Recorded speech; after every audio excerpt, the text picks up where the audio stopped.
Electrics, kill the blue run lights, please. Like you 2 and sound 1A. Go.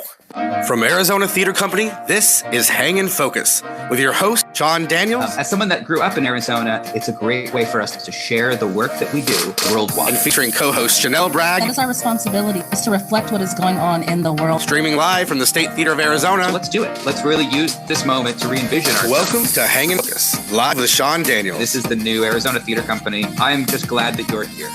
This week, Sean welcomes arts and culture reporter for the Arizona Republic, Elizabeth Montgomery.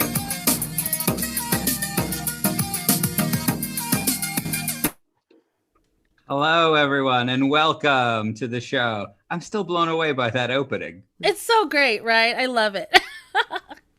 Big props to Will Rogers, who put together our opening and does all the technical assets for Hang and Focus Live. So, woo-woo! That's great. That's great.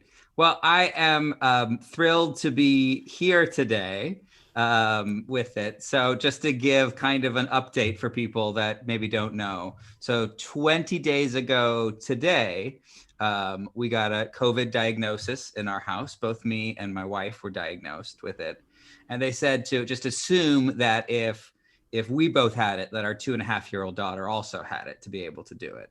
And so, you know, the thing I would say now that we're on the other end and that we're through the last 20 days, you know, there's always some question about like, how bad is it, or is it really just for old people, or it's essentially just the flu? And so I just wanted to pass on. So I'm 48 years old. I have no underlying conditions. I actually have low blood pressure, which always surprises everybody when they go in. And I would say it was, I got COVID and then I got pneumonia on top of it to be able to do it. And it's for real and it is scary. And I think for people that are on the verge of like, do I need to wear a mask or do I not need to do it? We were really scared. I had a 102-degree fever for about 7 days. And actually we have a cousin, I have a great cousin, Rebecca Moore, shout out, who's a nurse who's fully vaccinated. So she came over to check on us. And her advice to us was, really don't go to the hospital unless you can avoid it.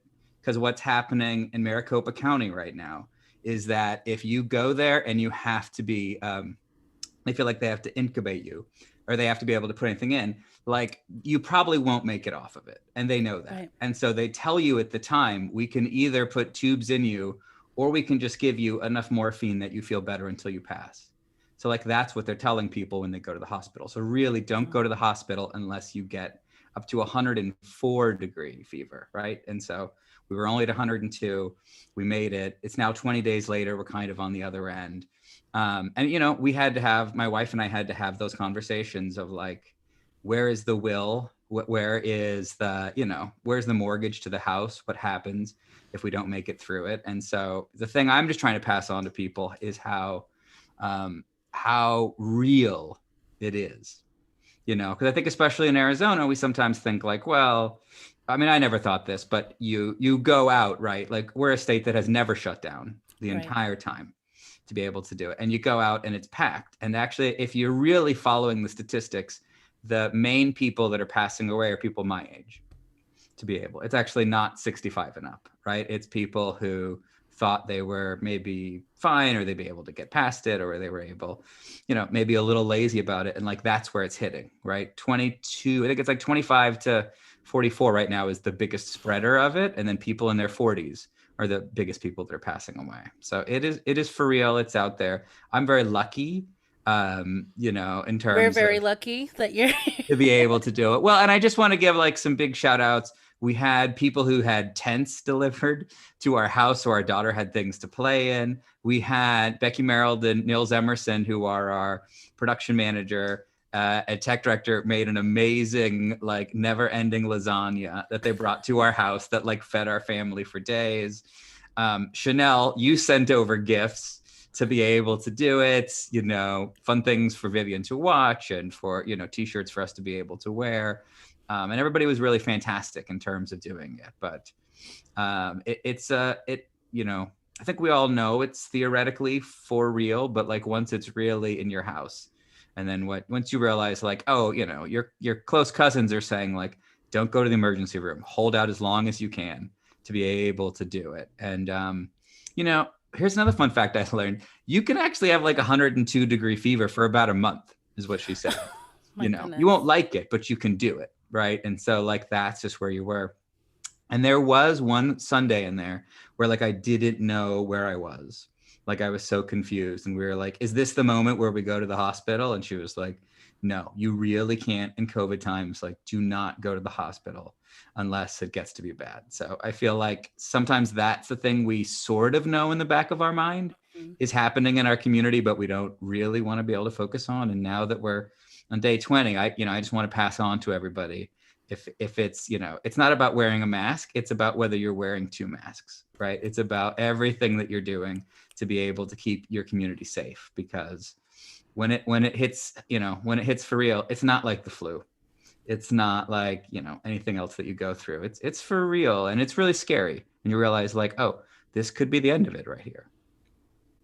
So I'm glad to be back. I'm glad to be a part of it, but I hope that we can pass on in some way that, we have to take this seriously. And as a state, right, we are most weeks the worst in the world. Sometimes LA gets us and we slide to number 2 to be able to do it. But I think it's for real. And especially for Maricopa County, where I live, like if you don't know this, they made up another level of like where COVID is. There used to be like high, and now they had to come up with extremely high to have something high, right, to be able to do it. So it's, I just hope that everybody can be as safe as they can be, and to really double down on what it is. And, they're even saying with the current strains that are going around, going to the grocery store, if you're not prepared, is too much to be able to do it. And, we didn't, we've been super careful. We only went to doctors and the grocery store, and maybe that was where we got it. Who knows? So, but we are on day 20. So we're on the other end of it.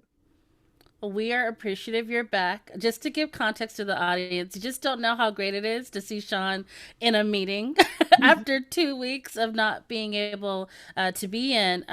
Your staff missed you tremendously. You are the leader of our ship.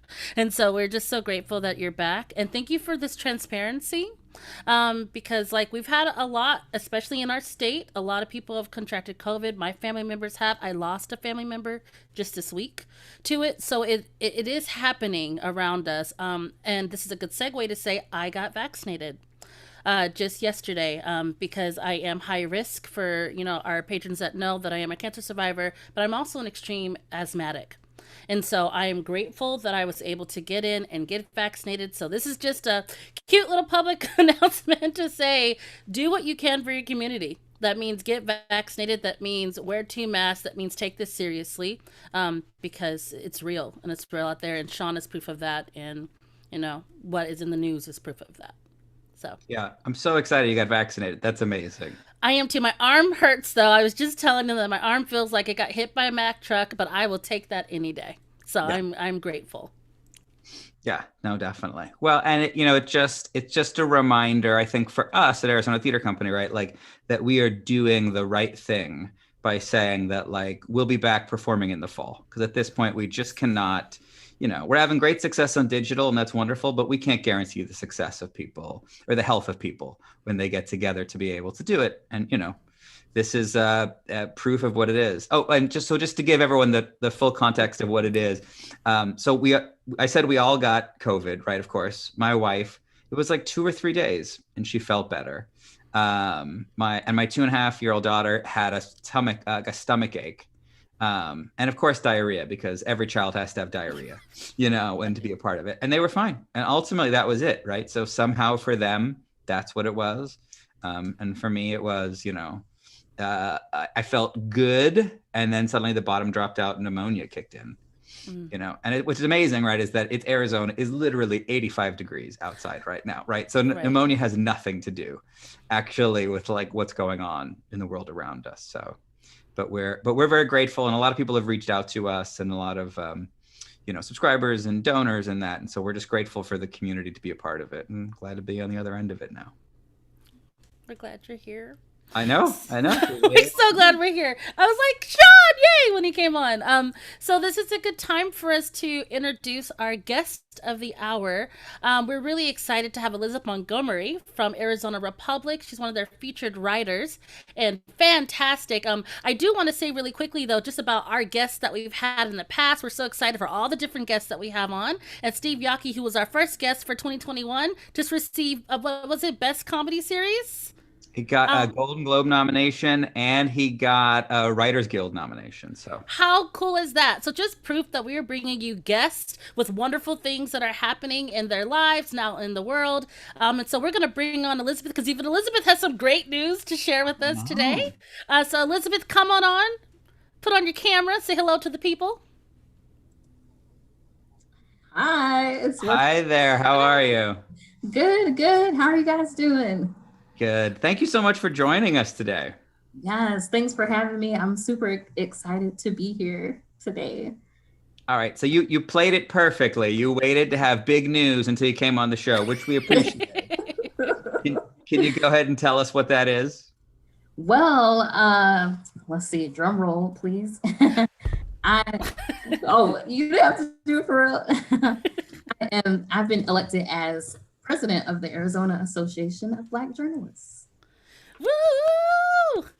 And give more context to our audience, like what exactly that means. Yes, and it feels kind of weird to say it out loud right now, but it is the Arizona branch of the National Association of Black Journalists. So it's a national organization that, we make sure we support and have job openings and all that stuff for Black journalists in the US, and we're nationwide. And in Arizona, we make sure we support Black journalists that are here, that are coming here, media professionals. We have PR people on our board or in our membership as well. And, we're just here to make sure that news coverage is diverse, reporters are diverse, news anchors are diverse, and just to make sure everybody's voice gets heard, because that's what is very important in journalism. That is incredible. So I have to tell you a fun fact for a moment. So my undergrad is in broadcast journalism. And so back in the day, like 2003, 2004, I joined the Black Journalists Association just as a whole with hopes to go out and be an anchor. That obviously shifted. My life looks very different. So I'm totally living vicariously through you now with this appointment. When I saw that you got it, I was like, this is incredible news. So congratulations. Thank you. And it's never too late, on back. We're here. We need you. So for the average person that maybe doesn't know, you're at the Arizona Republic, right? And then, yes. And what is the job that you have currently? I am the arts and culture reporter at the Arizona Republic. azcentral.com. Sounds so good. And what does that mean on a daily basis? You're the one covering the whole city? Yes, the whole state, really. Arts and culture, which is a multitude of things. It, can be anything. I've covered murals, of course, art exhibitions, and I'm even covering video games now because I love to game. And so that's my little, fun thing I like to do. But arts and culture could be anything, really. And it just shows how, huge Arizona is, Phoenix is, and how much art is happening here. And it's crazy. I'm trying to keep my, cool and do everything, but everybody's keeping me busy. What are you playing right now? If you're a gamer. I'm playing Zelda Breath of the Wild right now. That's amazing. Okay. I love that game. Sorry. I'm a big Zelda fan. And I'm a huge Zelda fan. Yeah. Okay. Yes. Yeah. There's a new one. Number 2 should be coming out soon. I don't know when, but hopefully soon. All the gamers in the audience just got extremely excited. Yeah. They probably played Breath of the Wild 3 years ago, but I'm late to the game on that, but I love it. So can we get a little bit of just the story of you and how you got here? And then I'm also curious, today when you posted online about your great thing, you did hashtag homeless to president. And I wonder if you could just dive a little bit more into what that hashtag means to you. Yes. So long story short, because it's a very long story, but when I graduated high school, I became homeless, and I was homeless in Atlanta, Georgia for about 3 years, living in and out of my car, and with a family that I met online, and just, friends that I meet wherever. But I stayed with them, and for 3 years, I was also going to college at Georgia Perimeter, Georgia State. And so I was, in college and also homeless at the same time. So I did write a column recently about being a homeless college student and trying to help others who might be in that same situation. So yeah, it was a crazy time in my life, but journalism is the thing that really got me through it, because I started interning at a newspaper, the Atlanta Voice, which is a Black press out in Atlanta. And I was interned there. And even though I was sleeping in my car in the parking lot across the street some nights, I went there every day to transcribe, interviews or write stories and all that stuff. So journalism kind of was the thing that kind of saved me. So I'm really passionate about it and really pushing forward to making sure that, all these voices get heard. Like being someone who's experiencing homelessness, you don't really hear those voices, or, voices of people who rarely get heard are, what I strive to put a light on. So that's the, I guess, short story, but. So, and how did you work through it, right? So just, I guess, walk us through it. You're in Atlanta, you're working for The Voice, which is a fantastic, as you know, like I lived in Atlanta for 10 years. So we have a great Yes. Atlanta connection. And so you're there, what happens next? How did you move through it? Did you get a better job from there, or? Yes. So I was interning for a while, and then I began to freelance, and I was freelancing for the HBCU Digest. I did awesome. work for E! News, also the Atlanta Tribune magazine. So I was just kind of hustling. And I landed another intern at the Atlanta Journal-Constitution, and it kind of blew up from there. I was covering red carpet. I got to talk to Usher and Kevin Hart. And it really, propelled me into this journalism industry. And all the while, this family that I met online, basically, took me into their home and let me stay with them for months. I was there for at least 5 months for Christmas. They really showed me how a family celebrates Christmas and Thanksgiving. They had family who flown in from Boston, and it was just a huge holiday. And so that was special to see, how different families come together like that. And they really, helped me get out of the situation that I was in. And I didn't have to, pay rent or anything. They just let me stay in their home, and I went to school at the same time. So it was really them who, helped me out. And I made sure to never look back after that. College is real. And there are moments where you're like, how am I going to get my next meal? That's 100. But then on top of that, you were sleeping in your car, writing papers, clearly like, right. How were you, how did you manage to do all that? I couldn't imagine. Yeah. And the craziest thing is the college I was going to, it was Clayton State University, which I think it might be Georgia State now. I don't know. But it was Clayton State when I was going there. And it was literally 10 minutes from my house that I grew up in, but I could not go home. So I was not allowed to go home. So that was kind of like the even worst part about it, was that home was right down the street, but I'm sitting here in my car in the middle of August trying to, write different papers on my laptop or read, in my car. And Clayton State had a really good, digital, they were going digital. So we had like a computer lab and all that stuff too. So I was able to, go there and do a lot of stuff. And so it was definitely hard. And I did have friends, and that's another step in my column was the friends that I had. Not all of them knew my situation, but they were always there to like step in, and they always wanted me to go with them for dinner, or, you know, they pay my way if I didn't have any money. So it was, and they didn't even know, but they wanted to help in some kind of way. It just happened, you know. So you're there, and then eventually what brings you to Arizona from Georgia? Yeah, so I left Atlanta, my hometown. Like, that's all I knew. And I left there and went to North Carolina for 2 years. And I was cultural issues reporter out there in Wilmington, North Carolina. Shout out to the port city. And I was there for, I think 2 years, 2 or 3 years, and covering basically, you know, some pretty hard news things that were happening out there. And after that is when I came here and moved to Phoenix. And yeah.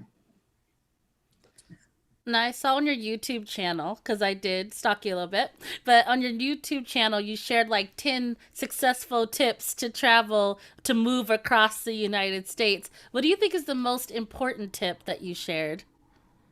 Ooh, that's a good question. I'm looking up in the air for the answer.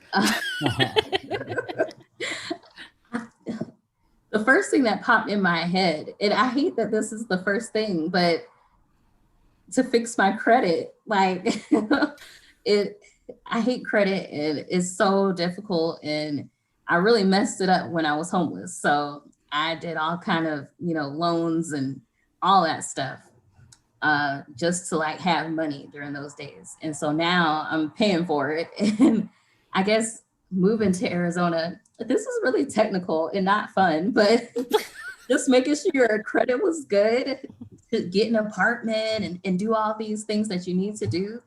Yeah, that was the biggest tip that I learned.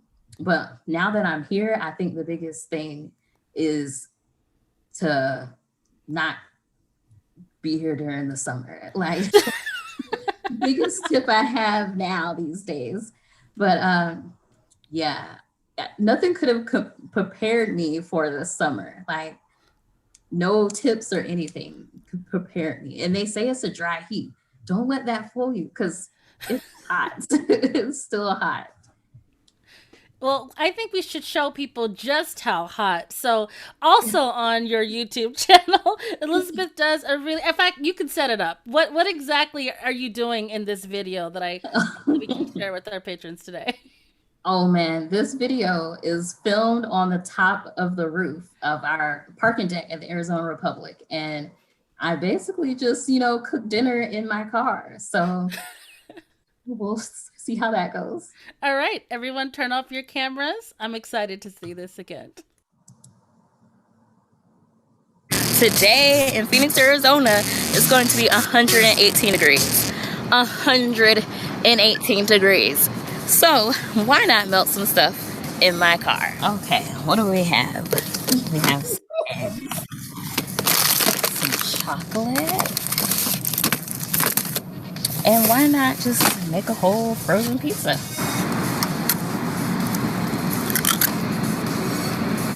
Okay, guys, we got pizza on the dashboard, ready to go. Come around to the chocolate in here in the inside, just chilling, already melting. So that should be fun. And then we've got our egg concoction back here on the rear side. So we're gonna close the doors and get to cooking. Now it's only about 99 degrees outside right now at 8 o'clock in the morning in Phoenix. So we got a little while before it gets to 118, but by the time it gets that high, this pizza will be ready. Okay, you guys, I'm walking to my car for the first time since earlier. The eggs are completely burned. The chocolate is melted, but it stayed in its form for the most part. Mama Celeste is looking crispy up there. Let's pull out the egg. Oh, the pan is hot. These poor eggs. The pizza is not even like pizza anymore, is it? It's really dried out. The cheese didn't really melt. So it's officially 116 degrees outside here in Phoenix, Arizona. You see the pizza freshly baked in my car. And it's just a little hot out here, so I'm gonna get in my car and turn on the AC. Thank you guys for joining me, and have a great day.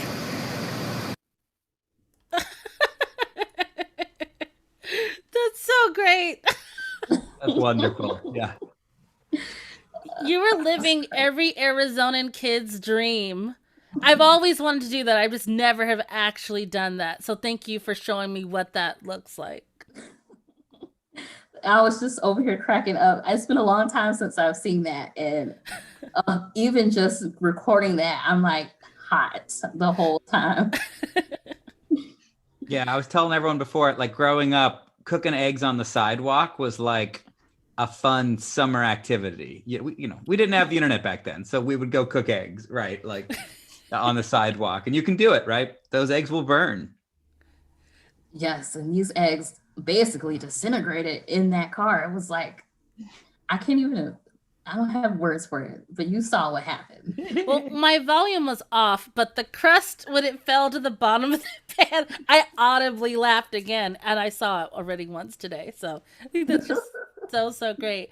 I do want to give a shout out to our Facebook comments. You're getting a lot of love. Number one, people are sharing your work in the comments so they can click on and check you out. So it's exciting. Awesome. Monica Bauer said, so happy to see you. Bruce Evans shared, glad to see you're doing so much better. Elaine gave some love. Howard Allen was saying, as a former editor at Tucson Weekly and a working journalist before and after his MFA in theater writing and criticism, I can say Elizabeth Montgomery is a hero of the new American journalism that is finally coming to be. What? How I cool didn't is come that? on here to cry, but y'all are gonna make me tear up. Well, your story's inspiring. Thank you. I appreciate it.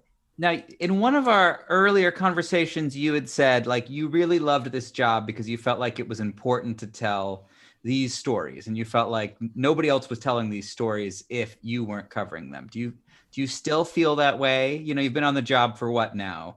6 months, 8 months, right?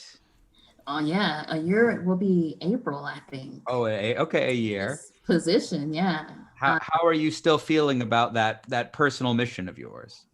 Oh yeah, my mission is, I don't think it's ever going to change, that I want to highlight the people who are in the shadows, those people who are doing great things out here in the community. I think of, we call him Brother Anthony, who has a nonprofit that helps young boys become men, and they learn how to change a tire and do all these different things. And even in North Carolina, there was a boys and girls club that was falling apart, and there were weeds growing all over it. So I wrote about that. And Lowe's Home Improvement gathered all 3 of their stores in the city and came and redid the whole building. So it just blows my mind how these people or organizations and even the arts sometimes gets overlooked, and it needs somebody to say something that, hey, this is what's happening out here and you need to see this. So that's always my mission. I don't think that's going to ever change, because it was pushed into me when I was homeless and saw, how so many people have voices that need to be heard, and something needs to be done about some things that are happening. So. Yeah. And do you feel like you're getting the room that you need to tell those stories? Do you feel like a year in? I mean, I feel like at the beginning you were writing somewhat. Now I feel like you have something every day in there. So from the outside, it feels like it's growing.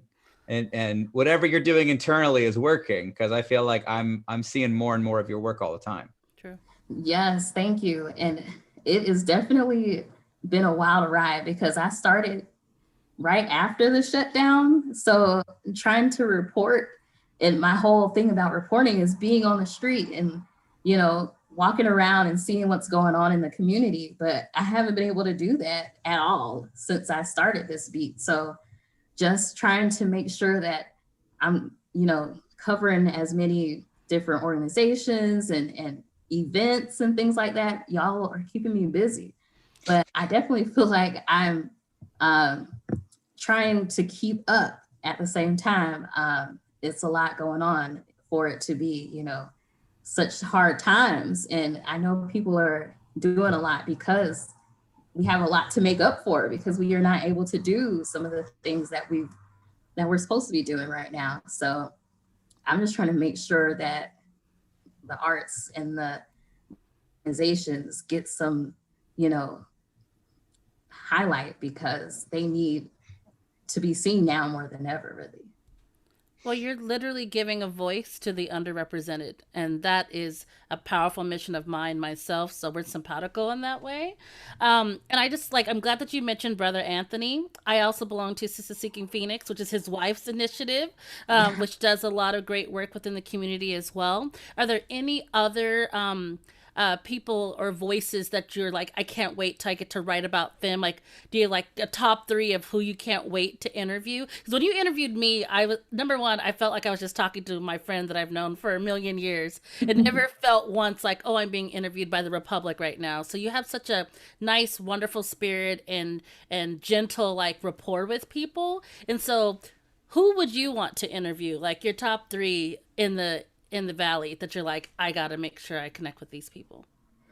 Oh, wow. And thank you for that too. That is a good question. The first thing that comes to mind is L Mac, who is a muralist out here in Phoenix, or he's from Phoenix, and I believe he's in LA now. And I would love to hear, you know, some of his backstory and just how he became this huge, like, influential muralist nationwide. So he's definitely someone I have an eye on, and someone I'm gonna reach out to soon, because I definitely want to talk to him. Let me think.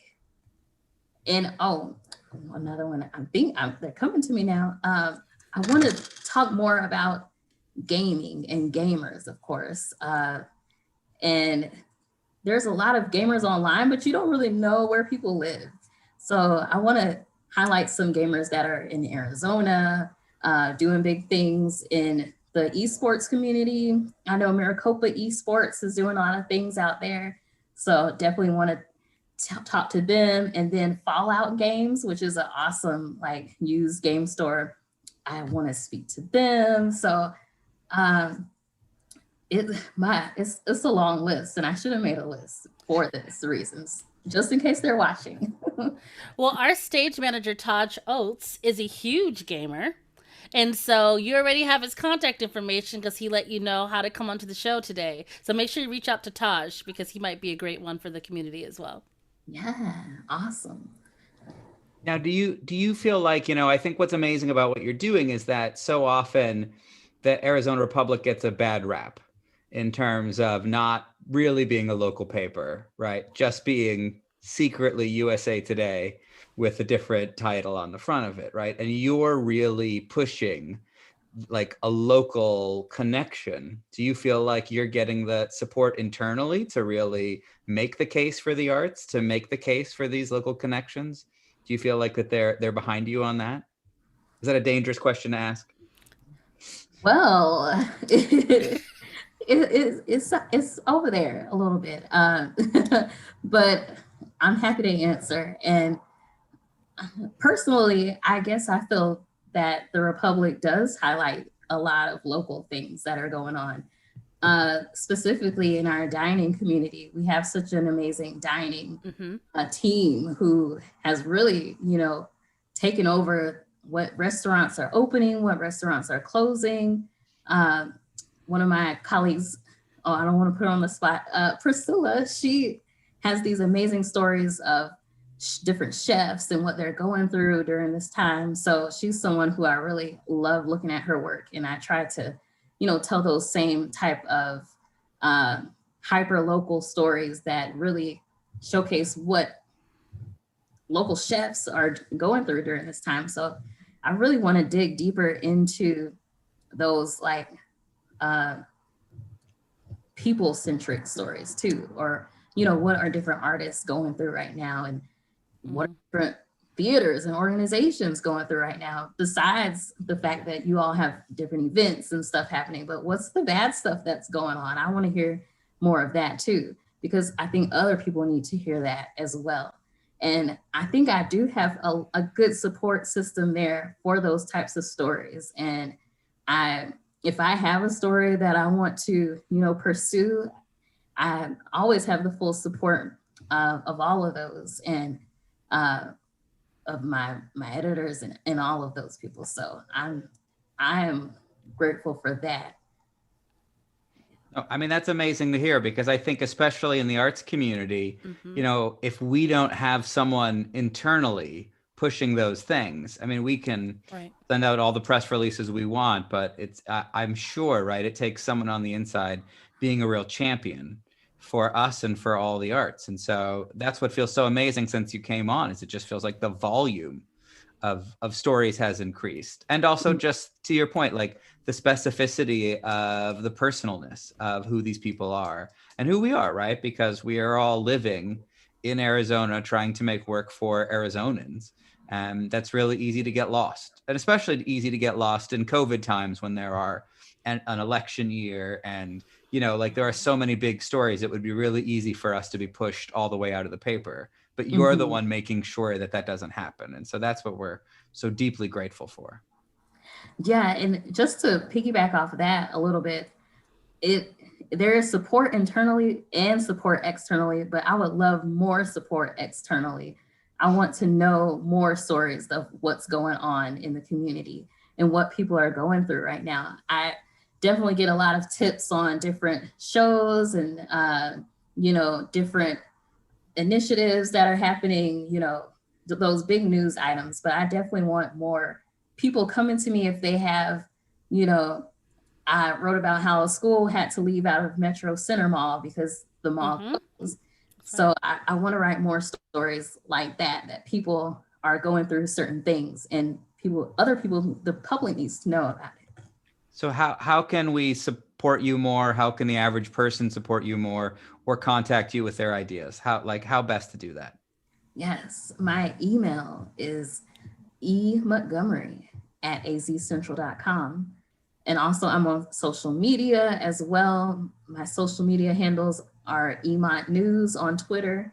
So those are definitely, I could put my phone number up here too, but don't put your phone number up there. Don't put your phone number, but everything that else you're saying, we'll put in there to be able, because I think, sometimes people complain, but they don't know where to help or who to write into or how to be supportive or, those type of things. So any of that information is wonderful for our patrons to know. Yes. And platforms like this give us the opportunity to speak to the public. So I appreciate you all having me on here too. So I just gotta ask though, why journalism? Why the big love affair with writing? Because it's carried you through. You've been through a lot to make sure that you do this one thing, and you've come on the other side of this. So what is it about writing that's a driving force for you? That is a wonderful question. And I'm still searching for the answer, really, because I know at one point I believe journalism was my life. And if something was going wrong in my personal life, it was like, I go to journalism, but journalism isn't always that friendly to me. So sometimes I need to take a step back and remember who I am and why I do love to write. Like you said, I've been writing since I don't even know how long. I have journals in my room from middle school, but I've always loved to write and be creative in that way. So just trying to take a step back and remember why I'm doing what I'm doing is probably the biggest thing that I've learned recently. And I'm still trying to, you know, find my place, because I didn't go to school for journalism. I went to school for English. I thought I was going to be an English teacher. But my dad was a journalist, so I grew up, you know, going to the newsroom with him, and it kind of just, you know, panned out that way. So now, as I'm getting older, I'm trying to find out more of who I am and why I picked journalism, and maybe why journalism picked me too. Very cool. What's your favorite thing that you've written about in the past year? Just to kind of highlight for people to go back and maybe check out some of your writing you've done. Like in the past year, what do you really feel like, oh, I nailed that, and I'm so glad I was able to shine a light on it? Yes. First thing that comes to mind is Antoinette Colley's 9-story James Baldwin mural. Yes. It's downtown. She called me and she told me she wanted me to have the story first. So I thought that was like a, you know, really monumental moment that I was going to be able to write about this before anybody else in the state. So that story is just awesome because of all the work that she put into it, and the people she worked with. So I love that story. And the mural too, it's huge because not a lot of people know who James Baldwin is, but he's got a 9-story portrait downtown. So people are gonna know now. And also the Black Lives Matter mural, which I wrote maybe in April of last year. I can't remember exactly, but I was driving around downtown, which is the thing that journalists are supposed to do, be in the community. And I saw, you know, artists painting on the wall, and I'm like, what are they doing out here? So I pull over and hop out, and this is still COVID time. So I'm like far away, like, what are you doing? What is this? I'm the arts and culture reporter. And I found that story just, you know, by driving around. So those are my top 2, I believe. That's so cool. So Antoinette Colley is a friend of mine and one of my favorite artists. So thank you for doing that feature on her. But truly, though, she now just moved to Germany. So you may have a secondary piece to come up to follow up that one. Oh, yeah. We've talked already. So I'm ready to see what happens while she's over there. That's exciting. Yes. So we ask everybody that comes on for a word that we feel like encapsulates where they are at this moment, or, you know, what they're thinking of. Do you have a word to share with us, either inspired by the interview or just where you are? Yes. And I don't want to say pivot. So I know y'all are trying to figure that word. That was last year's word. Okay. Right. This year is empathy for me. That is my word for this year. And I've heard it at least 5 times this week. So it's coming to me, but I think we all need a little bit more empathy. And I have a lot of empathy. As a highly sensitive person, I'm empathetic to a lot of things. And I think that a lot of other people should have that same empathy towards each other instead of, you know, all the hate that has been going around lately. So empathy is my word. That's a beautiful word. I have one request of you, Elizabeth, and I don't know, it might not be okay, or it might be even against journalistic integrity, but I feel like you're going to do a lot of amazing things as you continue to move forward. So when you interview Viola Davis, can I please just silently sit on the phone while I listen to that interview? Because I really would love that. Yes, I will call, I will find you, track you down, whatever. Like, I'm calling Viola today. The same with Oprah, because I would love to interview Oprah too, but both of those, I'm like, let me get you now. Speak it into existence. I'm here. Yes. So from your viewpoint, what do you see coming up for the arts in the next year, you know, in the Valley or in Arizona? You have a real unique point of view in terms of where it is. Like, as we come back, what do you see happening, and how people might respond? That's a great question. And it's always weird to be on the other end of the question asking. Sure. You know, I've talked to a few people today for another story I'm working on, and we really kind of dug deep into what Phoenix was like in at least 2016 and the different, how different it is now. And it has really kind of, opened my eyes a little bit on how things have changed downtown and how things are changing in Phoenix, just in the arts, period. And I feel like there's a lot of opportunity that is being, made out here for artists. I know there should be more, a lot more. And I can't even say all the things that I think, but I definitely hope that there's a lot more attention being, put on the arts and support for the arts, because as we know, arts is everything. Just as I said, arts and culture could be anything. And art doesn't just mean paint. It just doesn't just mean ballet. It's a lot of different things. And all of these things need support. And being in Arizona, especially because there are other places that are doing different things than what Arizona is in a lot of different ways.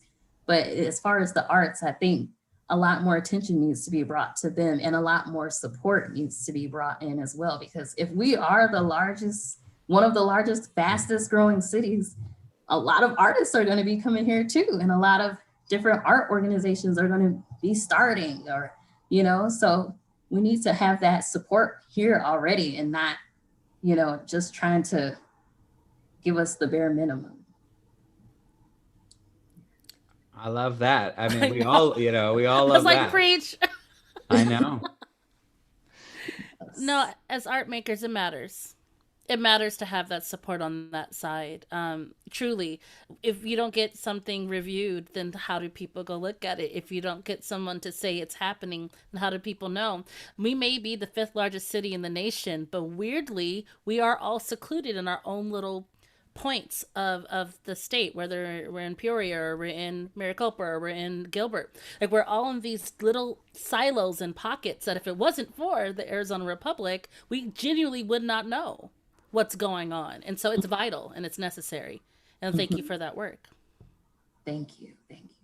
Yeah. No, just to have that type of, vision that you have for what your role could be. I mean, it means so much to us, the people that are making art, right? Because to everybody's point, like, it doesn't matter if we're the 5th biggest. If our own community doesn't know what we're doing, it doesn't matter, right? We don't connect with it. Yeah. And, there's a lot of noise going on right now, and it's hard to break through. And so it's hard for us to be able to do that, except with champions like you really making it happen. So that I think is truly amazing. Thank you. And just last thing I'll say is, we're in pandemic times. If this time was different, I would be all over the place. Like, I'm holding back a little bit because I can't go anywhere. But if we were out and about, I would be so all over the place. So. All right. Well, then as soon as we're back, we're flooding you with invitations. Bring it on. I'm ready. It's literally what I thought. I said, so come fall, we will be knocking at your door. Most certainly. Yes, let me know. Well, thank you so much for being a wonderful guest of ours. It's been a delight having you on. Thank you for your vulnerability and sharing your story, and for letting us break your big news as the first news outlet to talk about it. So thank you so much. We're just so grateful for you being here today. Thank y'all. Thank you so much as well. Great. Excellent. Thank you, Elizabeth. Thank you. So what an inspiring story, right? I know. That was good. We have a couple of wonderful guests coming up, Sean, and our next week guest. Yeah, we have Howard Sherman, who's going to be talking about his book that just came out, reviewed in the New York Times, about our town everywhere, right? And we have the hip historian. We're really excited. A local favorite, Marshall's going to come on and tell us a little bit about some state history. And so we're really excited to have him on as well to talk about our state in a more fun and interesting way.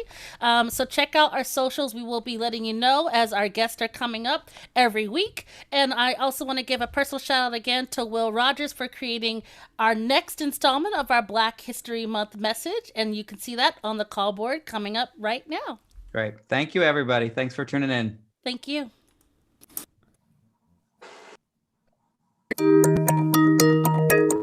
This is your call board for February 5th through 11th. I'm Will Rogers, Community Engagement Manager at Arizona Theater Company, and thanks for joining us today. We hope you caught this week's show where we sat down with Elizabeth Montgomery, arts and culture reporter for the Arizona Republic. Now let's see what's coming up on future episodes of Hang and Focus. Next week, Sean welcomes producer and author Howard Sherman and Phoenix's own hip historian, Marshall Shore. On February 19th, acclaimed director Kenny Leon will join Sean. And Christina Hamm, the playwright of Nina Simone, Four Women, will join Sean on February 26th. Now let's head on over to the Giving Corner where I believe Carly Elizabeth Preston is going to be joining us today. Carly, what do you have for us? Hi, everyone. My name is Carly Elizabeth Preston. I am the Director of Annual Fund and Stewardship for Arizona Theater Company. I've been with ATC since 2013, but my love affair for the theater goes way, way back since childhood. I'm a Tucson native, so I was fortunate enough to grow up coming to the shows, coming to the student matinees, and also being an alum of Summer on Stage. So my love affair is very deep with Arizona Theater Company. As the Director of Annual Fund and Stewardship, I help the development department raise much needed funds to bring all of you the wonderful productions that we have over the many years. I have a great, great team of people that I work with. I love working for ATC, not just for the team that I have in the department, but everybody. It is a family. I love seeing our donors and our patrons at the theaters when we are live. And I want to just, from the bottom of my heart, thank you for supporting Arizona Theater Company over the many, many seasons, but especially over this last year. As you know, 2020 was a challenge, and we have been able to not only continue to get through this global pandemic that we're all trying to get through, but we've also been able to create some wonderful content that we have shared over the summer. We have a lot coming up, and we plan on coming back to live later in 2021. I can't wait to share those moments, being back in the theater with everyone and just relishing in the magic of live theater. So thank you so much for your support. I really appreciate it. Now let's find out what's happening at other theaters around Arizona. In Phoenix, Spotlight Youth Theater brings us Just Wash Your Hands, a potty party. COVID-19 protocols are observed, and it promises to be a really fun time for the entire family. And the Bridge Initiative, along with Rainbow, Unicorn, Angel Babies, is bringing you Quarantines 2.0, an online game show. And you can give to 4 local charities with 1 donation, and that is this Monday coming up, February 8th through March 8th. You can get all the information at quarantines.com. In full disclosure, I am a Rainbow Unicorn Angel Baby, and I'm excited to bring that offering to you guys, so please check that out. Now it's time for our Black History Month Spotlight. This is a very important time in America. Voices are demanding to be heard. And we, as arts organizations, must answer that call. David Hemphill and his team over at Black Theater Troupe, doing amazing work. Founded in 1970, for over 50 years, this group has been a consistent voice for Black artists and Black communities in and around the Phoenix area and Arizona. We have always been here to tell the stories. We have always been here to give voice to the Black experience, and we will continue to do so. We ask you to join us. We ask you to join the rest of the country, and in fact, the world, in making those stories known. Thank you, David and team, for all you've done over at Black Theater Troupe and for the entire cultural landscape of Arizona. We wouldn't be the same without you.